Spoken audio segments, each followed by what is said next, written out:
देखो बच्चों, last class में हमने एक वेरी इंपॉर्टेंट वाली थ्योरम पढ़ी थी जिसका नाम था रिमाइंडर थ्योरम। ठीक है, जब आप पॉलिनोमियल चैप्टर में इससे आगे बढ़ते हो तो आपके पास जो नेक्स्ट टॉपिक आता है वो है फैक्टराइजेशन ऑफ पॉलिनोमियल। ठीक है, नेक्स्ट टॉपिक क्या है? Factorization of polynomial. अब यहाँ पर ये जो फैक्टराइजेशन टर्म है इसमें एक टर्म और छुपा हुआ है, इसी में एक टर्म छुपा हुआ है, क्या? फैक्टर। ठीक है, तो फैक्टराइजेशन कराने से पहले हम एक चीज़ सीखेंगे कि ये फैक्टर क्या होता है। हालांकि मैं लास्ट क्लास में आपको बता चुका हूँ कि फैक्टर क्या होता है, एक बार समझ लेते हैं कि फैक्टर है क्या। देखो बच्चों, जैसे एग्जाम्पल के लिए मान लो यहाँ पर कहीं 12 लिखा हुआ है, ठीक है, और 12 को अगर मैं बोलूँ 2 से डिवाइड कराओ, ठीक है, 12 को 2 से डिवाइड कराओ, और जब मैं 2 से डिवाइड कराता हूँ तो यहाँ पर आ जाता है 2 6 12 और माइनस किया तो यहाँ पर रिमाइंडर का आंसर क्या आ जाता है? 0 आ जाता है। तो हम ये कहेंगे कि ये जो 2 है ना वो इस 12 का क्या है? फैक्टर। ठीक है, ये जो 2 है इस 12 का क्या है? फैक्टर है। अब ये जरूरी नहीं है कि 12 का फैक्टर सिर्फ 2 ही है। जैसे एग्जाम्पल के लिए मान लो मैं 12 को डिवाइड कराऊं 3 से, ठीक है, तो 3 से डिवाइड कराऊं 3 4 जा 12 माइनस किया, आंसर क्या आया? 0। तो मैं कहूंगा कि 3 12 का क्या है? फैक्टर। ठीक है, फिर से मैं मान लो 12 को डिवाइड कराऊं किससे? 4 से, 4 3 जा 12 माइनस करूंगा, नीचे 0 आया, तो मैं क्या कहूंगा? 4 12 का क्या है? एक फैक्टर। 4 12 का क्या है? एक फैक्टर। ठीक है, मैं एक फैक्टर क्यों कह रहा हूं? क्योंकि 12 के बहुत सारे फैक्टर हो सकते हैं, है ना, एक से ज़्यादा फैक्टर हो सकते हैं। अब जैसे 12 से 12 को डिवाइड करा लो तो 12 भी फैक्टर हो जाएगा। क्यों? क्योंकि रिमाइंडर क्या आएगा? 0। 6 से डिवाइड कराओगे तब भी रिमाइंडर 0 आएगा, तो 6 भी 12 का क्या है? फैक्टर। तो बेसिकली आप किसी भी टर्म को किसी दूसरे टर्म का फैक्टर तब कहते हैं जब इससे इसको डिवाइड कराने पर रिमाइंडर का आंसर क्या आ जाए? 0। इस बात का मतलब ये है कि अगर मान लो मैं ये कहूँ कि 4 से डिवाइड कराओ 13 को, तो 4 3 जा 12 जब आप यहाँ पर लिखोगे तो माइनस कराने पर आंसर क्या आया? 1। अब इस बार हमारा जो रिमाइंडर आया है वो 0 नहीं आया है, तो इसका मतलब 4 13 का फैक्टर नहीं है। क्लियर है ये बात? तो फैक्टर कब होगा? जब रिमाइंडर 0 आएगा। फैक्टर कब नहीं होगा? जब रिमाइंडर 0 नहीं आएगा। ये जितनी बात अभी मैं बोल रहा हूं पिछले थोड़ी देर से, वो सारी की सारी बात क्या कहलाती है? Factor theorem. क्या कहलाती है? Factor theorem. फैक्टर थ्योरम बिल्कुल सिंपल सी बात कहता है कि जब आप किसी एक पॉलिनोमियल से किसी दूसरे पॉलिनोमियल को डिवाइड करते हो तो डिवाइड करने पर अगर रिमाइंडर का आंसर 0 आ गया तो हम कहेंगे ये पहला वाला पॉलिनोमियल दूसरे वाले पॉलिनोमियल का क्या है? फैक्टर है। This is what we call factor theorem. Clear है ये बात? अच्छा, अब इस फैक्टर थ्योरम पर बेस्ड ही आपको कुछ क्वेश्चन बनाकर दे दिए हैं एज एन एग्जाम्पल। तो मैं यहाँ पर क्वेश्चन एग्जाम्पल नंबर 11 ले रहा हूँ एनसीईआरटी की बुक से। क्या पूछ रहा है? Examine whether x + 2 is factor of this और नॉट। आपको ये चेक करना है कि ये x + 2 इसका एक फैक्टर है या नहीं है। ठीक, तो फैक्टर कब होगा बताओ? जब मैं इससे इसको डिवाइड कराऊं और रिमाइंडर क्या आ जाए? 0। अब रिमाइंडर निकालने के लिए क्या डिवीजन लॉन्ग कराना जरूरी है? तो आंसर है नो। सिर्फ रिमाइंडर जानना है तो कौन सी थ्योरम यूज करेंगे? Remainder theorem. ठीक है, रिमाइंडर थ्योरम से कैसे करते हैं क्वेश्चंस को वो मैं यहाँ पर लिखता हूँ। हम लास्ट क्लास में रिमाइंडर थ्योरम से सॉल्व कर चुके हैं। तो हमें जिससे डिवाइड करना है उसे किसके इक्वल रख लें? 0 के। वहाँ से हमारे पास x की वैल्यू निकल कर आ जाएगी कितनी? -2। अब ये -2 अगर मैं यहाँ पर पुट करूँगा, ठीक है, तो जो आंसर आएगा ये वही रिमाइंडर होगा जो एक्चुअल डिवीजन से आता। ठीक है, क्या निकल जाएगा? रिमाइंडर। तो निकालते हैं, देखो -2 पुट करो, -2 का क्यूब प्लस 3 इंटू -2 का स्क्वायर प्लस 5 इंटू -2 प्लस 6। अब -2 का क्यूब कराओगे तो कितना आएगा? -8, और -2 का स्क्वायर 4, 4 3 जा 12 और 5 2 जा 10 बट माइनस का और +6। अब बच्चों -8 और -10 -18, 12 और 6 18, सॉल्व किया तो आंसर कितना आया 0। ठीक है, हमारे पास जो रिमाइंडर का आंसर आया है वो कितना आया 0 निकल कर आया। अब फैक्टर थ्योरम क्या कहता है कि जो रिमाइंडर थ्योरम से आपने रिमाइंडर निकाला है ना, अगर वो रिमाइंडर 0 आया तो फैक्टर थ्योरम क्या कहता है कि ये इसका क्या होगा एक फैक्टर। ठीक है, क्लियर है ये बात। इसलिए मैं ये कह रहा हूं कि ये जो x + 2 है वो क्या है एक फैक्टर। किसका? इज अ फैक्टर ऑफ किसका? इस पॉलिनोमियल का, क्योंकि रिमाइंडर का आंसर 0 आ गया। समझ आ गई सबको फैक्टर थ्योरम? अच्छा, वो ये पूछ रहा है कि x + 2 क्या इसका भी एक फैक्टर है 2x + 4 का, इसका भी बताना है। तो ठीक है, बता देंगे बड़े आसानी से। कैसे? देखो, इस बार जो हमारा पॉलिनोमियल है वो क्या गिवन है 2x + 4। तो आप x की वैल्यू -2 यहां पर पुट करके देख लो। -2 पुट करें, 2 × -2 + 4, सॉल्व करोगे तो -4 + 4 आंसर कितना 0। अब अगेन हमारा रिमाइंडर का आंसर कितना आया 0 आया। ठीक, तो इसलिए मैं ये कह रहा हूं कि ये जो x + 2 है वो इस वाले पॉलिनोमियल का भी क्या है फैक्टर है। तो इसलिए अगेन x + 2, इसको px की जगह gx लिख देता हूं। ठीक है, तो x + 2 is a factor of g of x। ठीक है, क्लियर है? देखिए एग्जाम्पल नंबर जो 12 है उसमें कह रहा है find the value of k, जबकि वो पहले से कह रहा है कि x - 1 फैक्टर है किसका इस पॉलिनोमियल का। एक पॉलिनोमियल गिवन है 4x³ + 3x² - 4x और प्लस में क्या k। इस तरह का मान लो आपके पास क्वेश्चन आ गया। उसने क्वेश्चन में ये कहा है कि ये जो x - 1 है ना वो इसका फैक्टर है, वो पहले से बता दिया उसने उसका फैक्टर है। ठीक, अच्छा, तो अगर ये इसका फैक्टर है तो अगर मैं x की वैल्यू निकालूं यहाँ से तो x की वैल्यू कितनी आएगी 1 आ जाएगी। ठीक है, तो यहाँ लिख लेता हूँ x = 1। अब ये x = 1 में यहाँ पुट करता हूँ। ठीक है, यहाँ पर पुट करता हूँ, तो पुट करने पर देखते हैं क्या बनेगा। -4 × x की वैल्यू 1 और प्लस k। अब क्योंकि उसने ये कहा है कि x - 1 इस पॉलिनोमियल का एक फैक्टर है, तो बताओ ये इसमें पुट करने पर रिमाइंडर का आंसर क्या हो जाना चाहिए 0। तो यानी कि p1 जो है वो क्या हो जाना चाहिए, है ना। जब हमने 1 पुट किया तो ये क्वांटिटी किसके इक्वल हो जानी चाहिए 0 के, क्योंकि वो उसका फैक्टर है। और = में क्या चल रहा है 4 + 3 - 4 और प्लस k। 4 से -4 कैंसिल और इधर क्या बच गया 3 + k। ये 3 इधर लेकर आ जाओ तो -3 आ जाएगा, तो हमारे पास k की वैल्यू निकल कर आ जाएगी कितनी -3। ठीक है, क्लियर है ये बात। एक बार फिर से x - 1 इसका एक फैक्टर है, ये पहले से बता दिया। तो हम जानते हैं कि अगर x - 1 अगर फैक्टर है तो जो x की वैल्यू अगर हम यहाँ पुट कर दें तो x की वैल्यू पुट करने पर ये जो क्वांटिटी है ये क्या हो जानी चाहिए बोलो 0 के इक्वल। अरे आप ध्यान से देखो कि जब आप पुट करते हो तो ये जो 0 आंसर आया है ये किसका आंसर आया है, = में क्या चल रहा है बोलो p - 2, यही तो चल रहा है, आया ना। तो इसका मतलब इस चीज का आंसर क्या हो जाता है 0।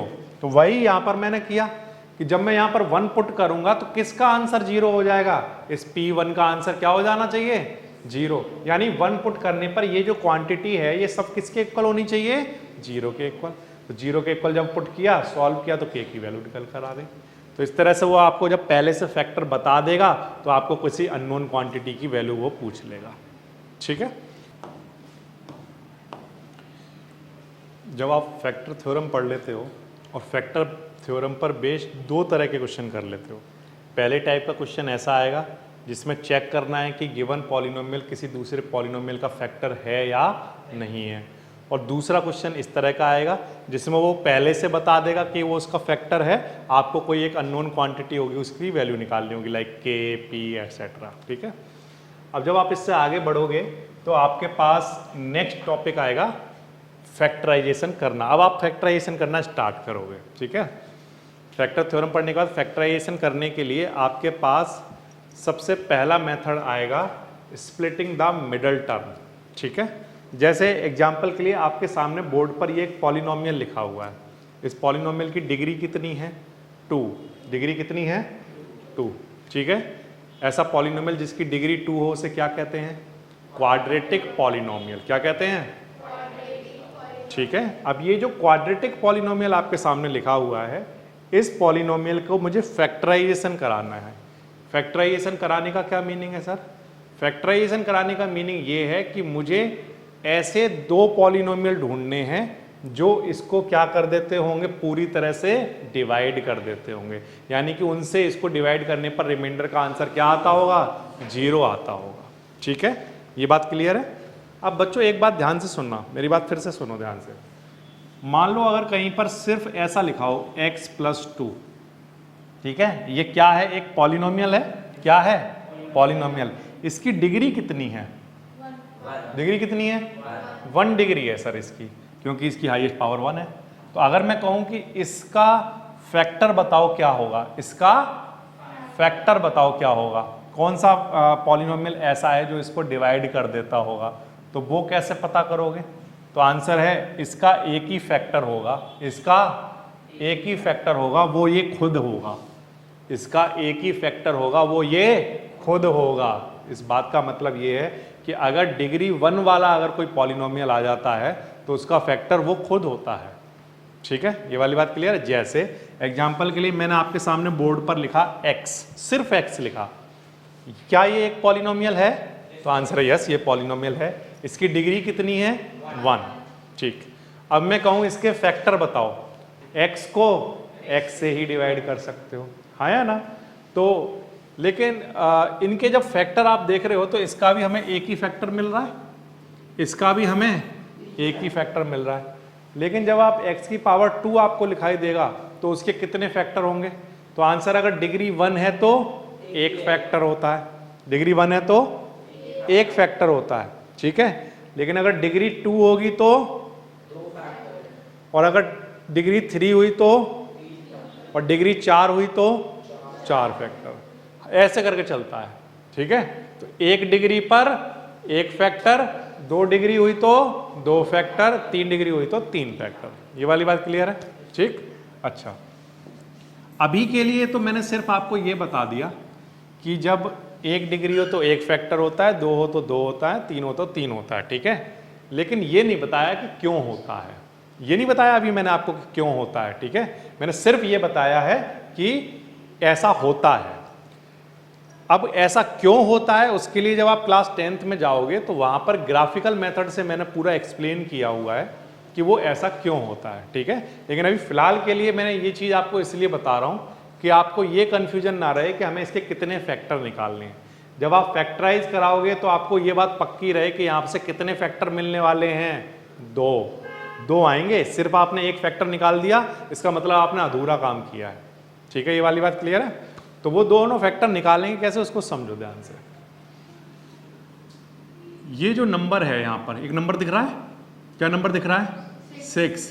ये जो नंबर है इसका मल्टीप्लाई यहाँ पर करना है, जो लास्ट में जो कांस्टेंट नंबर लिखा होता है ना उससे मल्टीप्लाई कराना है। तो इस नंबर का मल्टीप्लाई यहाँ कराना है, ठीक है। कराओ, साइड में मल्टीप्लाई कराओ। 6 × 5 कितना आंसर आया? 30 आ गया, ठीक। जो आंसर आया है उस आंसर का प्राइम फैक्टराइजेशन कराओ। क्या कराओ?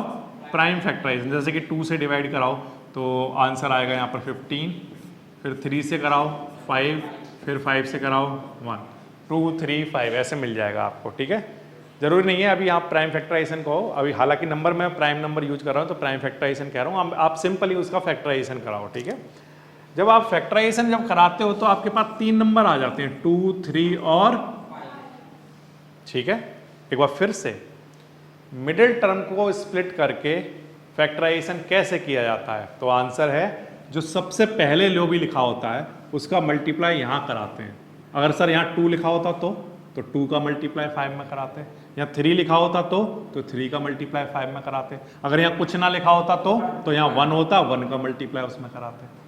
ये वाली बात क्लियर है। अभी 6 लिखा है तो 6 का मल्टीप्लाई 5 में कराया, जो आंसर आया उसके फैक्टर करा लिए, फैक्टर करा के हमारे पास नंबर्स आ गए, कुछ नंबर्स आ गए। अब उन नंबर्स को कुछ इस तरह से आपको एडजस्ट करना है कि सच दैट उनको प्लस या माइनस करके क्या आ जाए, मिडिल वाला टर्म।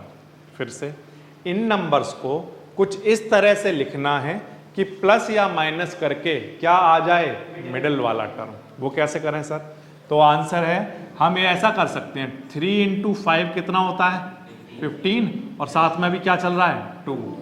अब आप देखो 15 और 2 ऐड कराओगे तो कितना आ जाएगा, 17। लेकिन मिडिल में सिर्फ 17 नहीं लिखा है, 17x लिखा हुआ है, इसलिए आप यहाँ पर 2 और 15 नहीं लोगे, क्या लोगे, 2x एंड 15x, और इनको क्या कराओगे, ऐड। क्या कराओगे, ऐड कराओगे। ठीक, तो आप क्या कर रहे हो, आपने मिडिल टर्म को स्प्लिट कर चुके हो। क्या मिडिल टर्म को स्प्लिट करके मिला हमें, तो आंसर है 2x प्लस 15x, और प्लस में क्या चल रहा है, 5। एक बार फिर से फटाफट से इस नंबर का मल्टीप्लाई यहाँ कराते हैं, जो आंसर आता है उसके फैक्टर कर लेते हैं, जो नंबर्स आते हैं उनको इस तरह से एडजस्ट करते हैं कि सच दैट प्लस माइनस करके क्या आ जाए, 17, यानी मिडिल टर्म आ जाए। क्लियर है बात? अब इसके बाद अब हम क्या करेंगे बच्चों, इन दोनों टर्म में से कॉमन लेंगे अलग, इन दोनों टर्म में से कॉमन लेंगे अलग। जब आप मिडिल टर्म को स्प्लिट कर रहे हो तो ऑफ कोर्स वहां पर 4 टर्म लिखे होंगे। पहला देखो, पहले कितने थे, 3, अब जब आप इसको ब्रेक कर दिया तो 2 आ गए, तो अब कितने हो गए होंगे टोटल, 4। तो पहले 2 में से अलग कॉमन, बाद वाले 2 में से अलग कॉमन। ठीक, अब इन दोनों में से क्या कॉमन आएगा, तो आंसर है इन दोनों में से सर x कॉमन आ सकता है, इन दोनों में से x कॉमन आ जाएगा, और इन दोनों में से 2 कॉमन आ जाएगा। अब मुझे कैसे पता चलेगा कि 2 कॉमन आएगा और x कॉमन आएगा, तो आंसर है कि 6 और 2 ये दोनों किसकी टेबल में आते हैं, 2 की टेबल में, तो इसका मतलब यहाँ 2 लिख लो। और यहाँ पर भी देखो x आ रहा है, यहाँ पर भी x आ रहा है, तो इनमें से x भी कॉमन आ जाएगा। ठीक, अब आपने ये कॉमन ले लिया। अब जो कॉमन लिया जाता है ना बच्चों, उससे उस नंबर को डिवाइड किया जाता है। क्या किया जाता है, डिवाइड।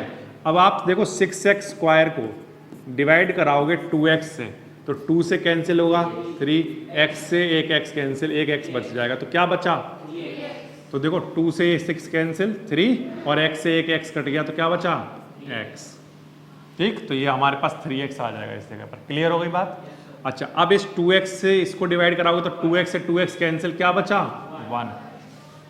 ये भी क्लियर हो गई बात? अच्छा, अब इन दोनों में से कॉमन लेना है, इन दोनों में से क्या कॉमन आएगा, तो आंसर है ये किसकी टेबल में आते हैं दोनों नंबर, 5, तो यहाँ से 5 कॉमन आएगा। अब x तो आ नहीं रहा क्योंकि यहाँ x नहीं लिखा है। ठीक, तो यहाँ पर क्या बचेगा जब 5 से इसको डिवाइड कराओगे, बोलो, तो 3x। 5 से जब 15x को डिवाइड कराओगे तो 5 से कैंसिल हो जाएगा ये 3 टाइम, और क्या बच गया, x, और 5 से जब इसको कैंसिल करोगे तो कितना आएगा, 1। ठीक है, यहाँ तक कोई प्रॉब्लम नहीं। अब बच्चों हमेशा यहाँ पर जो ब्रैकेट लिखा हुआ है, ब्रैकेट के अंदर जो लिखा हुआ है, और यहाँ जो ब्रैकेट के अंदर लिखा हुआ है, ये दोनों हमेशा ऑलवेज सेम आने चाहिए। अगर सेम आ रहे हैं तो ठीक कर रहे हैं हम, अगर सेम नहीं आ रहे हैं तो गलत कर रहे हैं हम।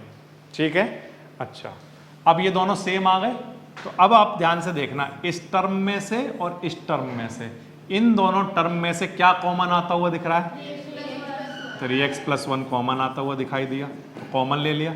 जब यहाँ से 3x + 1 चला गया तो क्या बच गया, 2x, यहाँ से 3x + 1 चला गया तो क्या बच गया, 5। ये बच्चों आपके वो 2 फैक्टर हैं जो इस पॉलिनोमियल को पूरी तरह से डिवाइड करते होंगे। क्या करते होंगे, पूरी तरह से डिवाइड करते होंगे। ठीक है, क्लियर है? तो फिर से बताओ, सबसे पहला स्टेप मिडिल टर्म को स्प्लिट करने में क्या होता है, तो आंसर है पहले इस नंबर का मल्टीप्लाई यहाँ करा देते हैं जो कांस्टेंट होता है, मल्टीप्लाई कराकर जो आंसर आया होता है उसके क्या करा लेते हैं, फैक्टर्स। फैक्टर्स कराने पर हमें क्या मिल जाते हैं, कुछ नंबर्स। उन नंबर्स को हम इस तरह से एडजस्ट करते हैं कि प्लस या माइनस करके क्या आ जाना चाहिए, मिडिल वाला टर्म। ठीक है, फिर उस वो मिडिल वाले टर्म को लिख लेते हैं, फिर उसके बाद का नेक्स्ट स्टेप क्या है, पहले दो में से कुछ कॉमन, बाद वाले दो में से कुछ कॉमन, और ऑलवेज ये जो ब्रैकेट बचता है ये कैसा रहता है, सेम। फिर जब ये ब्रैकेट कॉमन आ जाता है तो आपके पास एक ब्रैकेट और बन जाता है। तो इस तरह से आपका यहाँ पर ये दो फैक्टर बन जाते हैं। और आप ध्यान रखना कि जो पॉलिनोमियल जिनकी डिग्री 2 है उनके फैक्टर भी हमेशा 2 आएंगे। ठीक है, क्लियर है बात। जब आप factorization by splitting the middle term कर लेते हो तो फिर इसके बाद factorization by using factor theorem भी आता है। ठीक है, फैक्टर थ्योरम से भी उसी सेम पॉलिनोमियल को आप क्या कर सकते हो, क्या कर सकते हो, फैक्टराइज कर सकते हो। कैसे करोगे, देखो इसको फैक्टराइज करने का एक आसान सा तरीका है, वो ये कि ये जो पॉलिनोमियल गिवन है ना, इस पॉलिनोमियल का कुछ नाम रख दो, मान लो px नाम रख दो। ठीक है, और आप by trial and error, by trial and error क्या कर लो, एक फैक्टर इसका पता कर लो, कैसे भी किसी भी तरह से क्या कर लो, एक फैक्टर पता कर लो इसका। ठीक है, तो वो फैक्टर सर पता कैसे करेंगे, वो फैक्टर पता करने का एक तरीका ये है कि आप यहाँ पर 1 पुट करेंगे, -1 पुट करेंगे, 2 पुट करेंगे, -2 पुट करेंगे, 1/2 है ना, बाय ट्रायल एंड एरर आप यहाँ पर पुट कर करके देखेंगे। ठीक है, ये वाली बात क्लियर है। अच्छा, यहाँ पर माइनस का क्या 5/2 रखो। ठीक है, जब आप -5/2 पुट करोगे तो देखो क्या बनेगा, -5/2 का स्क्वायर प्लस 17 इंटू -5/2 का स्क्वायर प्लस 5। अब ध्यान से सुनो, 6 इंटू कितना आएगा, हाँ सिर्फ यहाँ पर क्या बनेगा, ये ब्रैकेट। ओके, यहाँ पर 25/4 और प्लस और माइनस माइनस, और ये कितना बन जाएगा 85/2 और प्लस में क्या 5। अब इधर तो आ जाएगा 150/4। ठीक है, ये बन जाएगा, और माइनस इधर क्या चल रहा है 85 में क्या 2 और प्लस में क्या 5। इसको कैंसिल भी करा सकते हैं, यहाँ पर क्या कर लो 2 और यहाँ पर क्या कर लो 75। तो बेसिकली हमारे पास 75/2 बच गया, 85/2 बच गया और प्लस में क्या 5। अब आप इसका एलसीएम ले लो, जब आप एलसीएम लोगे तो एलसीएम 2 आएगा, 75 माइनस 85 और प्लस में कितना आ जाएगा 10 और 75 85 में से 85 माइनस करोगे तो क्या बचा होगा 0। तो इससे जब हमने इसको डिवाइड किया तो हमारे रिमाइंडर का आंसर कितना आ रहा है, 0 आ गया, रिमाइंडर का आंसर 0 आ गया। ये वाली बात क्लियर है। अब जब हमारे रिमाइंडर का आंसर 0 बन गया तो हमें ये पता चल गया कि ये -5/2 इस पॉलिनोमियल का एक 0 है। क्या है, 0 है। -5/2 इस पॉलिनोमियल का क्या है, 0 है। अगर ये -5/2 0 है, x = -5/2 अगर 0 है तो फैक्टर क्या रहा होगा, तो आंसर है, इसको इधर ले जाओ, क्या आएगा, माइनस है, इधर आएगा तो कैसा हो जाएगा प्लस का, है ना। ये क्या रहा होगा, फैक्टर। अरे जब फैक्टर हमें गिवन होता है तो हम क्या करते हैं, उस फैक्टर को किसके इक्वल लिख लेते हैं, 0 के इक्वल लिख लेते हैं। वहां से किसकी वैल्यू निकालते हैं, x की वैल्यू, यही तो करते हैं। अब उसका उल्टा, अगर 0 गिवन हो तो उससे क्या करोगे, फैक्टर बनाना हो तो क्या करोगे, इसको उधर ले जाकर लिख दोगे। तो ये जो पॉलिनोमियल बना ये क्या हो जाएगा, इसका एक फैक्टर हो जाएगा। अब बच्चों एक तो आपने फैक्टर निकाल लिया बाय ट्रायल एंड एरर, ये वाला आप पुट कर करके देखते रहे और आपके पास क्या आ गया, एक फैक्टर निकल कर आ गया ये। अब दूसरा फैक्टर कैसे निकालोगे, तो आंसर है कि दूसरा फैक्टर निकालने का तरीका ये है कि x + 5/2 से इसको क्या कर दो, डिवाइड। क्या करा दो, डिवाइड। तो आपके पास दूसरा फैक्टर निकल कर आ जाएगा। इस बात का क्या मतलब है, देखो ध्यान से सुनना। जैसे ये जो 6 है, मान लो मैंने कहीं पर क्या लिखा है, 6 लिखा हुआ है, इसको डिवाइड करा रहा हूं 2 से, तो 2 से 6 पूरी तरह से डिवाइड हो जाएगा या नहीं हो जाएगा, हो जाएगा। ठीक, अगर ये पूरी तरह से डिवाइड हो रहा है इसका मतलब मैं ये कह रहा हूं कि 2 6 का क्या है, एक फैक्टर है। क्लियर है ये बात। अगर 2 6 को डिवाइड करता है, ध्यान से सुनना, अगर 2 6 को डिवाइड करता है तो 2 6 का फैक्टर है, और 2 से डिवाइड कराने पर, 2 से डिवाइड कराने पर जो कोशेंट आएगा वो भी इसका क्या बनेगा, फैक्टर। क्या बनेगा, ये बात ध्यान रखना, हाँ या ना। बताओ 3 6 को डिवाइड कर पाता है या नहीं कर पाता। तो अगर 2 6 का फैक्टर है तो 2 से डिवाइड कराने पर जो कोशेंट आएगा वो भी इस पॉलिनोमियल का क्या रहा होगा, फैक्टर रहा होगा। जैसे एग्जाम्पल के लिए ध्यान से सुनो, जैसे मैं मान लो 5 से डिवाइड कराऊं 20 को, तो 5 4 जा कितना आया 20, रिमाइंडर 0 आ गया। तो इसका मतलब 5 इस 20 का क्या है, फैक्टर। अगर 5 20 का फैक्टर है तो 5 से डिवाइड कराने पर जो कोशेंट आ रहा है वो भी इसका क्या रहा होगा, फैक्टर रहा होगा। ठीक है, तो अब ऐसे ही आप सोचो कि ये इसका क्या है, फैक्टर, ये इसका क्या है, फैक्टर। तो इससे डिवाइड कराने पर जो कोशेंट आ रहा होगा वो भी इसका क्या होगा, फैक्टर। ये बात समझ में आ रही है। तो मैं x प्लस 5/2 से इसको क्या कर रहा हूं, डिवाइड करा रहा हूं। ठीक है, तो डिवाइड करा देते हैं। तो डिवाइड कराने पर देखते हैं क्या बनेगा। देखो 6x² प्लस 17x प्लस 5। ठीक है, डिवाइड कराना है किससे, x प्लस 5/2 से। 6x² प्लस 17x प्लस 5 को डिवाइड कराना है x प्लस 5/2 से।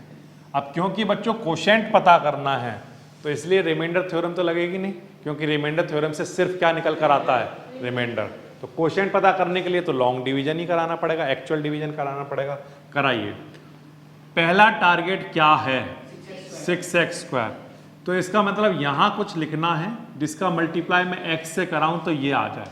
ठीक, तो वो नंबर क्या रहा होगा, तो 6x² को जो टारगेट है उसको डिवाइड करा लो x से। x से एक x कस गया, क्या बच गया यहां पर बोलो, 6x। तो यहां पर क्या आ जाएगा, वो नंबर पता चल गया, 6x हो गया। अब उस 6x से x का मल्टीप्लाई कराओगे तो क्या आएगा, 6x²। 6x का मल्टीप्लाई 5/2 से कराओगे तो क्या आएगा, देखो ध्यान से। 6x का मल्टीप्लाई 5/2 से कराओगे, 2 से ये कैंसिल होगा कितने टाइम, 3 5 जा 15, और साथ में क्या चल रहा है, x। तो इसका मतलब यहां क्या बचा होगा, 15x। ठीक, अब साइन चेंज करोगे, ये माइनस का ये माइनस का, ये क्या हो गया, कैंसिल। 17 में से 15 गया तो 2x, और प्लस में क्या 5। अब हमारा जो नेक्स्ट टारगेट है वो ये 2x है। ठीक, 2x लाना है तो यहां पर कुछ लिखना पड़ेगा सच दैट उसका मल्टीप्लाई x से कराऊं तो 2x आ जाए। तो आप तो डायरेक्टली पता चलने लग गया होगा आपको कि यहाँ क्या लिखा जाए, 2 का मल्टीप्लाई x से कराओगे तो 2x, 2 का मल्टीप्लाई 5/2 से कराओगे तो, अरे मल्टीप्लाई कराओगे तो 2 से 2 कैंसिल, क्या बचा होगा 5। तो यहाँ पर लिख लो 5। ठीक है, माइनस करोगे कैंसिल कैंसिल, और आंसर क्या। अब ये बात ध्यान रखना, ये जो रिमाइंडर है ये 0 आना ही चाहिए, ये जो रिमाइंडर है ये 0 आना ही चाहिए। बताओ क्यों, क्योंकि ये इस पॉलिनोमियल का क्या था, फैक्टर था। अगर ये इसका फैक्टर है तो और इससे डिवाइड कराऊं तो जो कोशेंट होगा वो भी क्या रहा होगा, फैक्टर रहा। ये वाली बात क्लियर है। तो दूसरा जो फैक्टर रहा होगा वो 6x प्लस 2 होगा। ठीक है, दूसरा जो फैक्टर है वो 6x प्लस 2। तो एक फैक्टर तो बच्चों हमें पहले से पता था, वो क्या था, x प्लस 5/2, और दूसरा जो फैक्टर है वो क्या है, 6x प्लस 2। अब इस 6x प्लस 2 को भी थोड़ा सिंप्लीफाई करके लिखना। इस 6x प्लस 2 को अगर मैं मान लो 0 के इक्वल रखूं, ठीक है, तो आंसर क्या मतलब क्या बनेगा, तो आंसर है 2 उधर जाएगा, माइनस का हो जाएगा, और अपॉन में क्या आएगा 6। तो इससे कैंसिल करोगे 1/3। तो x इक्वल टू कितना आया, माइनस का 1/3 आया। x इक्वल टू कितना आया, माइनस 1/3। तो अगर इससे फैक्टर बनाओगे तो ये इधर आएगा तो कैसा हो जाएगा, प्लस का 1/3। तो ये बच्चों दो फैक्टर वो रहे होंगे, x प्लस 5/2 और x प्लस 1/3। या तो ऐसे लिख सकते हो, या दूसरा तरीका क्या है सर, दूसरा तरीका ये है कि 2 5 जा, यहाँ पर मतलब एलसीएम ले लो, तो यहाँ पर मल्टीप्लाई कराओगे तो कितना बनेगा, 2x प्लस 5, और यहाँ पर अगर मल्टीप्लाई कराओगे तो क्या बन जाएगा, 3x प्लस 1। ये ठीक है, ये बन जाएगा। अब ये जो आपके आंसर बन रहे हैं 2x प्लस 5 और 3x प्लस 1, ये वही हैं देखो जो आपने मिडिल टर्म को स्प्लिट करके निकाले थे, हाँ या ना, सेम फैक्टर बन रहे हैं। ये जो फैक्टर आप बना रहे हो वो किस थ्योरम पे बेस्ड पर बना रहे हो, कौन सा कॉन्सेप्ट यूज कर रहे हो, फैक्टर थ्योरम। अब जब फैक्टर थ्योरम से निकाल रहे हो तो कर कैसे रहे हो, ध्यान से सुनना, करोगे कैसे फैक्टर थ्योरम से करने के लिए, सबसे पहले क्या यूज करोगे, trial and error. Trial and error से एक निकाल लोगे, एक फैक्टर निकाल लोगे, ठीक। एक फैक्टर जो आ जाएगा फिर आप फैक्टर थ्योरम यूज करोगे कि आप कहोगे अगर ये फैक्टर है तो इसका रिमाइंडर 0 आएगा और उस केस में जो कोशेंट है वो भी क्या होगा, उसका एक फैक्टर रहा होगा। तो वो भी हमने एक फैक्टर लिख दिया यहाँ पर, ठीक है। अपना आंसर अगर आप चाहो तो यहाँ पर भी छोड़ सकते हो, यहाँ पर भी छोड़ सकते हो, वो दोनों इक्विवेलेंट ही होंगे, ठीक है, इस तरह से। लेकिन अगर मैं बच्चों से पूछूं कि मिडिल टर्म को स्प्लिट कराना आसान है या इसको इस तरह से करना, तो आंसर है सर देखो ये पूरा बोर्ड भरा है आपने, है ना, तब जाकर ये आंसर आया। और इसको ध्यान से देखो सर, तीसरी लाइन में चौथी लाइन में आपका आंसर आ गया। तो मिडिल टर्म को स्प्लिट कराना आसान है। तो फैक्टराइजेशन जब आपके एग्जाम में आएगा तो वो ये नहीं कहेगा कि फैक्टर थ्योरम से करो या मिडिल टर्म को स्प्लिट करके करो, वो सिर्फ क्या कहेगा कि इस पॉलिनोमियल को क्या करो, फैक्टराइज। तो आप किसको यूज करोगे, मिडिल टर्म को स्प्लिट करना, ठीक है। क्योंकि इसमें मेथड में एक तो थोड़ा सा गड़बड़ ये हो जाएगा कि हमें पहले क्या करना पड़ेगा, पुट कर करके देखना पड़ेगा, हाँ या ना। पहले तो पुट कर करके एक पता तो चले, तो इसी में टाइम लग जाएगा, है ना। तब जाके कहीं फैक्टर मिलेगा, फिर डिवीजन कराओगे, तब जाके कहीं कोसेंट दूसरा फैक्टर देगा हमें, ठीक है। तो इसलिए मिडिल टर्म को स्प्लिट करना ज़्यादा ईजी है, ठीक है। ये तो हो गई बात जब डिग्री 2 हो। अब हम बात करते हैं एक ऐसे एग्जाम्पल की जिसमें डिग्री 3 है, ठीक है। तो जब डिग्री 3 होती है तो ऐसा पॉलिनोमियल क्यूबिक पॉलिनोमियल कहलाता है। और जब डिग्री 3 होगी तो उसके कितने फैक्टर होंगे, 3 फैक्टर होंगे, पक्की बात है। अब बच्चों इसके मिडिल टर्म को स्प्लिट हम कराएं, ऐसा कोई डायरेक्ट मेथड हमारे पास नहीं है, ठीक है, मिडिल टर्म को स्प्लिट कराने वाला। क्यों नहीं है सर मिडिल टर्म को स्प्लिट कराने वाला, क्योंकि सर जो मिडिल टर्म है वो 2 मिडिल टर्म है, हाँ या ना। अरे भाई जब क्वाड्रेटिक इक्वेशन लिखी, जब क्वाड्रेटिक पॉलिनोमियल लिखा होता है तो उसमें कितने टर्म होते हैं, 3। तो उसमें से जो ये वाला टर्म होता है ये हमारा क्या होता है, मिडिल टर्म। लेकिन अगर जब 3 वाली लिखी हुई है पॉलिनोमियल, जब जिसकी पावर 3 है, तो उसमें तो कितने मिडिल टर्म है, 2। इसको छोड़ दो, इसको छोड़ दो, तो यहाँ तो 2 मिडिल टर्म है। अब किसको स्प्लिट कराएं, है ना। तो हमने एक काम किया, हमने जब भी हमारे पास क्यूबिक पॉलिनोमियल आएगा तो हम पहला जो फैक्टर निकालेंगे वो बाय ट्रायल एंड एरर निकालेंगे। कैसे निकालेंगे, बाय ट्रायल एंड एरर। अब आप कहोगे सर ये जो पॉलिनोमियल है इसका अगर मैं ट्रायल एंड एरर से निकालूंगा तो बहुत टाइम लगेगा, है ना, लगेगा या नहीं लगेगा। पहले 1 पुट करो, फिर 2 पुट करो, 1 पे भी नहीं आया, -1 पे भी नहीं आया, 2 पे भी नहीं आया, 10 पे आया। अगर सर 100 पे आ रहा हो तो एग्जाम में बैठ के क्या यही करते रहेंगे, 1 से लेकर 100 तक पुट करके देखते रहेंगे। तो आंसर है नो। एग्जामिनर इतना बेवकूफ़ नहीं है कि वो उसको पता है ये बात कि आपको वो ऐसे नंबर देगा, इस तरह का पॉलिनोमियल देगा जिसको 1 या -1, 2 या -2, बस इससे ज़्यादा नहीं देगा। प्लस या -1 पुट करने पर या +2 या -2 पुट करने पर आपको आपका पहला फैक्टर मिल जाएगा। तो मैं आपके सामने सबसे पहले इसमें मैं क्या पुट करूं, सबसे पहले -1 पुट करके देख लेता हूं। x = कितना, -1। तो -1 अगर पुट करेंगे तो -1 का क्यूब और क्या आएगा, -1 का स्क्वायर, और 142 × में क्या, -1 और माइनस का 120। पहले हमेशा क्या रखोगे, -1, उस पर नहीं आया तो +1, फिर -2, फिर +2, इस तरह से चलोगे, ठीक है। अब -1 रखा तो यहाँ माइनस का 1 आ गया, यहाँ पर कितना बनेगा, माइनस का 23, ये कितना आएगा, माइनस का 142 और माइनस का 120। अब हमारा जो आंसर है वो किसके इक्वल नहीं आ रहा, 0 के इक्वल नहीं आ रहा है। इसका मतलब x = -1 पुट करने पर हमें फैक्टर नहीं मिला। तो अब हम क्या पुट करेंगे, बोलो 1 पुट करेंगे। -1 कर चुके, अब हम क्या पुट करेंगे, 1। तो अब +1 पुट करके देख रहे हैं। तो 1 का क्यूब -23 × 1 का स्क्वायर, फिर 142 × 1 -120। तो 1 माइनस में क्या आएगा, 23, प्लस का 142 और माइनस का 120। 1 और 142 कितना 143 और -23 और 120 माइनस का 143, ये कैंसिल हो गया तो आंसर क्या आ गया 0।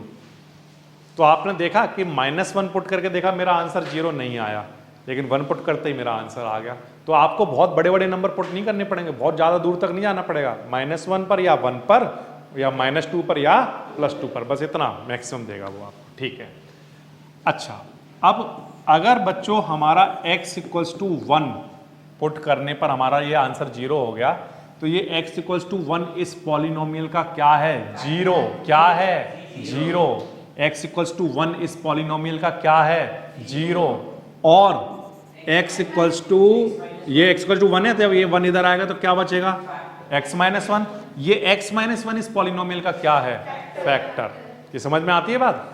x = 1 तो 0 है, क्योंकि इस पॉलिनोमियल का आंसर क्या हो गया 0। तो x = 1 तो इसका 0 है, बट ये 1 इधर आएगा तो माइनस का हो जाएगा, तो x - 1 बचा, ये इसका क्या है फैक्टर। अब बच्चों हमें एक फैक्टर पता चल गया, अब हम फैक्टर थ्योरम को यूज करेंगे। फैक्टर थ्योरम क्या कहता है कि अगर ये इसका एक फैक्टर है तो इससे इसको अगर डिवाइड कराओगे तो कोसेंट भी इसका फैक्टर होगा, ठीक। तो x - 1 से डिवाइड करा लेते हैं। x - 1 से डिवाइड करा रहा हूं किसको, x³ - 23x² plus 142x minus में क्या 120, ठीक है। कराओ डिवाइड, तो बहुत आसानी से करा सकते हो। सबसे पहले इस x का मल्टीप्लाई इस x से कराएंगे तो क्या आ जाएगा, पहले नहीं x² थोड़ी चाहिए, हमारा टारगेट क्या है x³, तो पहले हमें यहाँ पर क्या लिखना है, कैसे पता चला, इस जो टारगेट है उस टारगेट को किससे डिवाइड कराया x से, तो क्या आ गया x², यानी यहाँ x² लिखा जाएगा। अब इस x² का मल्टीप्लाई इस x से कराओगे तो क्या आएगा x³, इस x² का मल्टीप्लाई 1 से कराओगे तो कितना आएगा x², है ना, या 1 लिख सकते हो, -1x², ऐसे लिखना चाहो तो, ठीक है। यहाँ तक क्लियर है बात। ये माइनस का और ये क्या हो गया कैंसिल, माइनस का 23 और प्लस का 1 कितना माइनस का 22x², और बाकी का सब ऐसे ही लिख लो लाकर, ठीक। अब हमारा जो नेक्स्ट टारगेट है वो ये लेकर आना है। जो हमारा नेक्स्ट टारगेट है उस टारगेट को डिवाइड कराकर देख लो x से ये एक x कैंसिल हुआ, क्या बचा -22x। ये मैं उन बच्चों के लिए कर रहा हूं जिनको ये नहीं पता चलता कि यहाँ पर क्या लिखा जाए, ठीक है। तो उन्हें पता चल गया क्या लिखा जाए यहाँ पर -22x। -22x का मल्टीप्लाई x में कराएंगे तो -22x² आएगा, -22x का मल्टीप्लाई 1 में कराएंगे तो प्लस का 22x आएगा, ठीक है। ये तो बहुत आसान है सर। अब साइन चेंज, ये प्लस का और ये माइनस का, माइनस और प्लस माइनस कैंसिल हो गया, ठीक है, माइनस प्लस कैंसिल हो गया। अब इसके बाद बच्चों प्लस का 142 और माइनस का 22 कितना 120x, कितना 120x, ये बच गया, ठीक। और माइनस में क्या चल रहा है 120। अब बच्चों हमारा जो नेक्स्ट टारगेट है वो कितना 120x, तो इसका मतलब यहाँ लिखा जाए 120 का मल्टीप्लाई x में कराएंगे तो 120x, 120 का मल्टीप्लाई 1 में कराएंगे -120, ठीक है, माइनस प्लस कैंसिल कैंसिल, और आंसर क्या, यहां पर 0 आना ही चाहिए क्योंकि ये इसका क्या है फैक्टर, और अगर ये इसका फैक्टर है तो जो कोशेंट है वो भी इसका क्या रहा होगा फैक्टर। क्लियर है ये बात। तो एक फैक्टर तो हमने पता कर लिया था, अब हमें एक फैक्टर और मिल गया। तो एक जो दूसरा नया फैक्टर मिला है वो ये है x² माइनस में 22x और प्लस में क्या 120, ठीक है। ये मिल गया हमें नया फैक्टर। पहले से हमारे पास एक था क्या x - 1, अब एक नया फैक्टर और मिल गया, ठीक है। अब बच्चों ये जो नया फैक्टर आया है इस फैक्टर के हम मिडिल टर्म को स्प्लिट करके 2 फैक्टर बना लेंगे। हमें अभी तक कितने फैक्टर मिले, हमें कितने मिल गए? दो मिल गए। कितने मिल गए? दो मिल गए। एक तो x-1 फैक्टर है इसका, इस पॉलिनोमियल का, एक ये मिल गया। लेकिन सर आप तो कह रहे थे क्यूबिक इक्वेशन हो तो 3 होते हैं, क्यूबिक पॉलिनोमियल हो तो 3 होते हैं, तो अभी तो 2 ही मिले हैं, तो तीसरा कहाँ से मिलेगा? तो आंसर है एक तो मिल गया ये, और जो ये मिला है ना इसके भी कितने होंगे? 2 फैक्टर। क्यों? क्योंकि ये कैसा है? क्वाड्रेटिक। क्वाड्रेटिक है यानी डिग्री 2 है, और डिग्री 2 वाले के भी 2 फैक्टर होते हैं। तो आप पहले इसको तोड़ लो तो आपको 2 फैक्टर मिल जाएंगे। ठीक, तो तोड़ता हूं मैं इसको। कैसे तोड़ोगे? मिडिल टर्म को स्प्लिट करना है, कैसे करते हैं? तो आंसर है सबसे पहले यहां पर क्या लिखा है, इसका मल्टीप्लाई यहां कराएंगे, तो 1 × 120 कराओगे तो कितना आएगा? 120। अब जो हमारा आंसर आया है उसके हम क्या कराएंगे? फैक्टर। तो 2 से डिवाइड कराओ, 60, 30, 15, 3 से 5, 5 से 1, ये नंबर मिले 2, 2, 2, 3, 5, ये नंबर मिले फैक्टराइजेशन कराने पर। अब इन नंबर्स को इस तरह से एडजस्ट करना है सच दैट प्लस या माइनस कराकर क्या आ जाए? 22। क्या आ जाए? 22। अभी फिलहाल के लिए मैं कह रहा हूं 22 आ जाए। ठीक है, तो कैसे कराएं सर? तो आंसर ये है कि इनमें से मल्टीप्लाई करा करा कर देखना पड़ेगा हमें। जैसे 2 2 जा 4, 4 2 जा 8, और नहीं बनेगी उससे बात, तो फिर कुछ और सोचो। तो हम ऐसा कर लें, 2 3 जा 6, और 6 2 जा 12, और 5 2 जा 10। मिल गया? 3 2 जा 6, 6 2 जा 12, एक तो 12 मिल गया, और 2 5 जा 10। तो ये 12 और 10 अगर मैं ऐड करा दूं तो आंसर क्या आ जाएगा? 22। लेकिन आंसर 22 नहीं चाहिए, आंसर माइनस का 22 चाहिए। तो माइनस का 22 जब आप कराओगे, जब आप माइनस का 22 कराओगे 12 और 10 में, तो ये बात ध्यान रखना कि इन दोनों को सामने कैसा साइन होना चाहिए? माइनस का। भाई माइनस का 12 और माइनस का 10 होगा तभी तो माइनस का 22 आएगा, आया ना? यस। और सिर्फ -22 नहीं चाहिए, क्या चाहिए? -22x। तो इसका मतलब यहां भी x और यहां भी x। अब आ जाएगा, देखो तो क्या कराया? पहले इसका मल्टीप्लाई यहां पर, जो आंसर आया उसके फैक्टर कराए, जो नंबर मिले उनको ऐसे कर करके देखा कि सच दैट प्लस माइनस करके क्या बन जाए? माइनस का 22x। तो वो कैसे बनेगा? तो आंसर है 12 और 10 से बनेगा, लेकिन माइनस चाहिए इसलिए दोनों के आगे माइनस लगाया, और x चाहिए इसलिए x लगाया। तो अब बच्चों x² तो ऐसे ही ठीक है, -22x को लिख देंगे क्या? माइनस का 12x, और माइनस का क्या? 10x, और प्लस में क्या? 120। तो ये मिडिल टर्म स्प्लिट हो चुका। अब हम क्या करते हैं नेक्स्ट स्टेप में? पहले दो में से कॉमन लेंगे और बाद वाले दो में से कॉमन लेंगे। तो जब आप इन दोनों में से कॉमन लोगे तो x कॉमन आएगा, क्या बच जाएगा? x - 12। ठीक है, जब आप इन दोनों में से कॉमन लोगे तो 10 कॉमन आएगा, और क्या बच जाएगा? x - 12। क्यों? देखो -10 से ये 10 कैंसिल हो गया, -10 क्या बचा? x, माइनस और प्लस, माइनस, और 10 से इसको डिवाइड कराओगे तो क्या बचेगा? 12। ये दोनों ब्रैकेट हमेशा सेम होनी चाहिए। ठीक है, सेम आ रहे हैं। अब यहां से और यहां से ये वाला ब्रैकेट कॉमन आ रहा है, तो क्या बच जाएगा? x - 10। तो सर अब हमारे पास 3 फैक्टर आ चुके हैं। क्या क्या? पहला फैक्टर तो सर हमारे पास x - 1 था, दूसरा फैक्टर हमारे पास क्या है? x - 12, तीसरा फैक्टर हमारे पास क्या है? x - 10। These are the required factors. ठीक है, क्लियर है ये बात? तो एक बार फिर से ध्यान दीजिए, अगर हमारे पास एक क्यूबिक पॉलिनोमियल आ जाता है और उसको हमें फैक्टराइज कराना है, तो सबसे पहले बाय ट्रायल एंड एरर हम एक फैक्टर पता कर लेंगे। ट्रायल एंड एरर में हमें ये सोचने की ज़रूरत नहीं है कि बहुत टाइम लग जाएगा, हमें हमेशा +1 -1 या ज़्यादा से ज़्यादा +2 या -2 में से कोई एक फैक्टर मिल जाएगा, जल्दी से मिल जाएगा। ठीक है, एक फैक्टर जैसे ही हमें मिलेगा, फैक्टर मिलने का मतलब जब आप वैल्यू पुट करते हो तो आपको जीरोज मिलेगा, पहले क्या मिलेगा? 0। अब उसको दूसरी साइड ले जाकर लिखोगे तो आपको क्या मिल जाएगा? फैक्टर।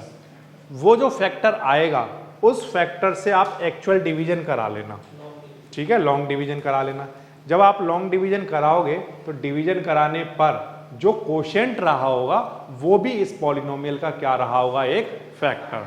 बट वो जो फैक्टर आएगा वो दरअसल एक क्वाड्रेटिक पॉलिनोमियल रहा होगा, और हम जानते हैं कि क्वाड्रेटिक पॉलिनोमियल को फर्दर दो फैक्टर में स्प्लिट किया जा सकता है, तो हम इसके मिडिल टर्म को स्प्लिट करके दो फैक्टर और बना लेंगे। तो अब इस तरह से हमारे पास टोटल 3 फैक्टर हो जाएंगे, एक पहले से ट्रायल एंड एरर से आया और एक मिडिल टर्म को स्प्लिट करके आया, दो मिडिल टर्म को स्प्लिट करके आए, तो इस तरह से 3 फैक्टर हो गए, ठीक है। इस तरह से आप बड़े आसानी से किसी भी क्यूबिक पॉलिनोमियल का फैक्टराइजेशन करा सकते हो। कोई भी सपना साकार करने के लिए सबसे जरूरी है सही कोच का होना। चुनिए जीएस क्लासेस को और करें अपने बोर्ड एंड जेईई का सपना साकार। Download the app now.